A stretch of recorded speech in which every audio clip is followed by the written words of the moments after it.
Magandang umaga, Pilipinas. Narito ang pinakahuling ulat sa lagay ng panahon mula sa Pag-asa.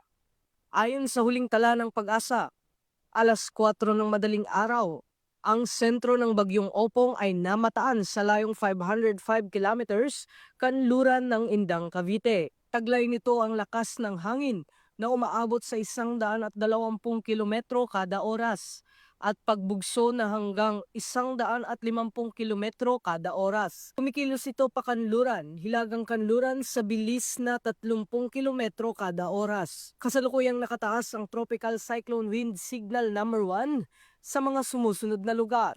Kasalukuyang nakataas ang Tropical Cyclone Wind Signal number 1 sa kanlurang bahagi ng Pangasinan, Zambales at Bataan, kanlurang bahagi ng Cavite at Batangas, hilagang bahagi ng Occidental Mindoro, kasama ang Lubang Islands at ang Calamian Islands sa Palawan. Ang mga lugar na ito ay makakaranas ng malalakas na hangin sa loob ng 36 na oras na posibleng magdulot ng minimal hanggang minor na pinsala.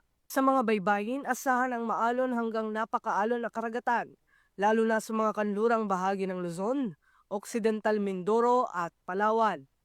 May posibilidad ng storm surge na aabot sa 1 hanggang 2 metro, kaya pinag-iingat ang mga nakatira sa mga baybaying dagat ng Zambales, Bataan, Cavite, Batangas, Occidental Mindoro at Palawan. Mahigpit rin ay pinagbabawal ang pagpapalaot ng maliliit na bangka at sasakyang pandagat sa mga apektadong lugar. Inaasahan namang lalabas si Bagyong Opong sa Philippine Area of Responsibility ngayong umaga o tanghali, at tutungo ito sa direksyong hilagang kanluran patungong Northern Vietnam.